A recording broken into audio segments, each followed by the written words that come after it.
This program was made possible by a grant from S.R. Foxley and Q, and by the generous support of viewers like you. If you wish to join them in pledging to this channel, please find a link to the Prophet of Zod Patreon below.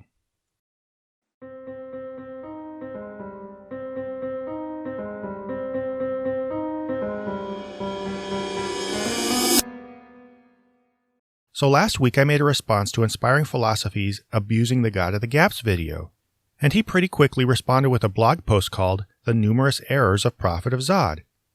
I don't have a ton of time this week, so this will be a little off the cuff, but people have been asking me about this, so I thought I should at least give a few of my thoughts.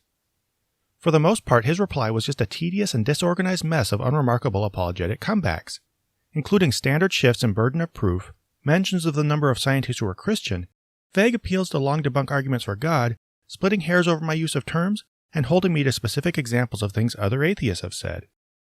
Basically, just take a grab bag of everything you'd expect to hear Christians rattle off in comment sections and mash them together into a rambling, disorganized stream of consciousness, and you have the flavor of this essay. I honestly don't think most of this deserves our attention, and I'm not going to subject you or myself to the tedium of combing over this much run-of-the-mill garbage. Take that as me running scared if you want, but all I can say is go read it and judge for yourself. I've put a link in the description box. What really grabbed my attention was a couple examples of his spectacular inability to comprehend what I was talking about. And I'm not saying this as an insult. Inspiring Philosophy had a bit to say at the start about some of my jabs and of the irony of my irritation with some of his opening remarks, an irony I had acknowledged in my original video. I wasn't really interested in general insults as much as I was addressing, as I usually do, the standard apologetic trend of constructing a narrative of atheist temperament and intentions before getting into the actual argument. But I honestly don't care about hashing this out, nor do I care about his perception of how and why the God of the Gaps fallacy is brought up any more than he cares about my perception. This is pointless tit for tat and all based on petty anecdote, as I said in my original video. My point here is that my statement about comprehension, both here and in my title, is not an escalation of this hyperbolic insult. I'm not saying it to be funny or for any other dramatic effect. He very seriously, and in a way I find baffling, misunderstood a lot of what I said on such a basic level that any conversation with him would require constant, exasperating reiteration and clarification. To allude back to my teaching days, he can't address the higher thinking questions because he didn't even get the rote comprehension questions right. Take my analogy about the dominoes. In most common usage, the God of the Gaps fallacy refers to the practice of pointing to gaps in our current knowledge and saying God is needed to explain them. But the mechanism of how or when you say God did it doesn't matter. To illustrate, let's say we see a domino fall but don't know why. And one person says, "Wow, we don't know what made that domino fall. That must mean God pushed it over."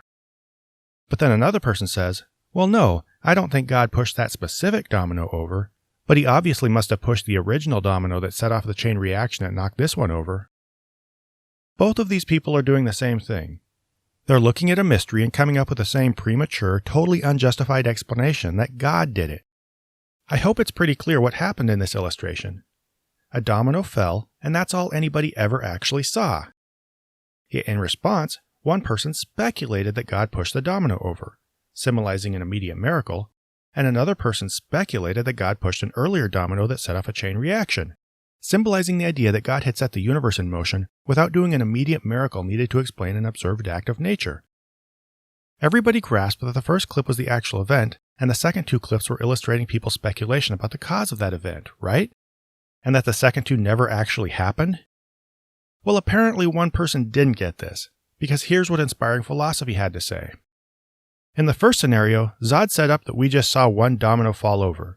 It could have been wind, an uneven table, perhaps hidden magnets, or a number of things. The fact is, from just watching the domino fall over, we don't have enough evidence to conclude why it fell. Now with his second analogy, we do have good evidence to suggest human intervention caused the line of dominoes to fall. We saw him do it, so it is absurd for Zod to use this analogy and say they are the same. His own analogy works against him. In the second scenario, we have good evidence to infer intervention. And later he says, "Well, Zod, it depends on the type of evidence we have in each case.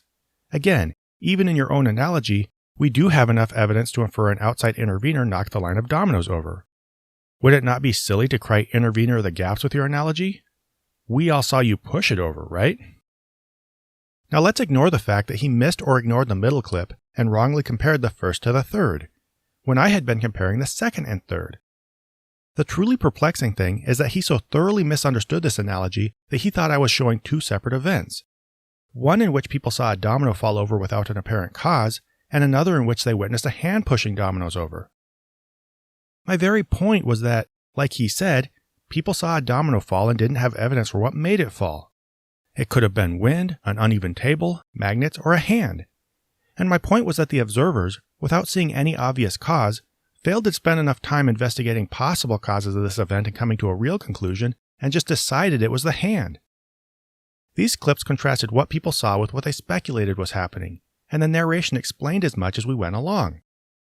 The fact that inspiring philosophy instead thought I was contrasting one event where people didn't see a hand with a separate event in which they did, and proceeded to spiral into a confused tangent based on this misunderstanding is, well, weird. I thought of showing two cartoon characters watching the domino fall and then showing the two Hand of God sequences in separate thought bubbles. But I didn't have time to add that, and never in my life would I have thought anybody would need such assistance to grasp that these weren't two separate literal events. Next, let's look at what inspiring philosophy said in response to this clip. But his attempt at dragging materialism down to his level involves a subtle little trick, which is using the term materialism to cover a conflation of philosophical naturalism and methodological naturalism. Now, I think my words here speak for themselves. I was saying that he was lumping philosophical and methodological naturalism under an imprecisely used term materialism, and that this led to ongoing comparisons between theism as speculation that God exists and materialism as speculation that everything is natural. Now, in hindsight, this wasn't great on my part, and I want to take a moment to point out some of the real criticisms that can be made of my statement. First, I do see how my ongoing explanation could have made my point unclear, as I here show him as conflating philosophical and methodological naturalism under the term materialism, and later stated that he was excluding methodological naturalism and only addressing philosophical naturalism.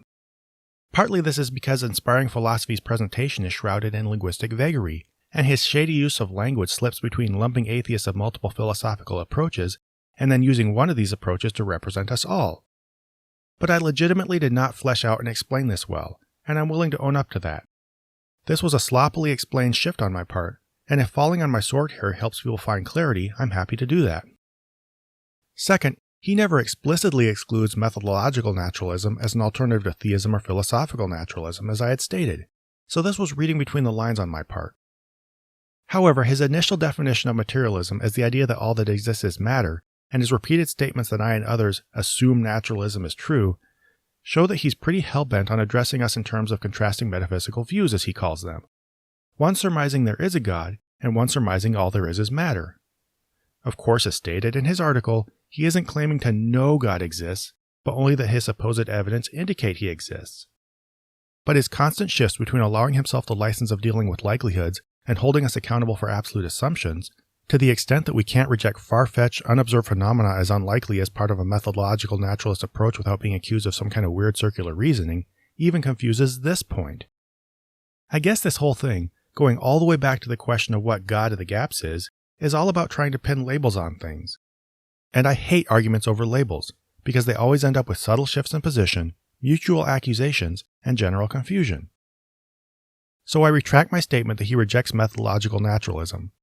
But considering the artificial position he's trying to corner us in, and the classic strategy of saying that rejecting his vaguely alluded to body of apologetic evidence is the same as making a separate assumption, I think you all know what I meant. And finally, as this comment from Son of Glory states, materialism is defined as the doctrine that all that exists is matter, a definition that aligns with philosophical naturalism. This is a reasonable criticism, and inspiring philosophy could have really nailed me on technical use of terms if he wanted to be clear and intelligible in his critique. But all I can say to this is that my point was never the definition of terms, which are fluid and loaded with shades of meaning anyway. My point was to question whether they were accurately used to sum up the atheist position. In the end, isn't that the point? In any event, those admissions out of the way, what did inspiring philosophy say in response to seeing this umbrella? He said that I was saying, quote, materialism covers methodological and philosophical naturalism. But this was the exact and pretty explicitly stated opposite of my point, which was that he was building much of his argument on the improper lumping of these terms. I guess there's a lot I could keep rehashing basically forever, and it's tempting for me to keep going. But this conversation is just way too laden with arguments over terms, and if you read Inspiring Philosophy's post carefully, you'll recognize that it leads almost entirely on the assumption that apologetics have made a good case for God. If you're a theist and you think this is true, that's wonderful. This essay will make sense to you, and you'll join Inspiring Philosophy in being flabbergasted by our circular rejection of your evidence. If, like me, you're not, then nothing he says means anything until we reopen that whole can of worms so we can dive back in and go into circles over all too familiar arguments with him. And that sounds like something I really don't want to do, especially when he demonstrates an inability to understand or at least pay attention to what I'm saying on a basic reading comprehension level.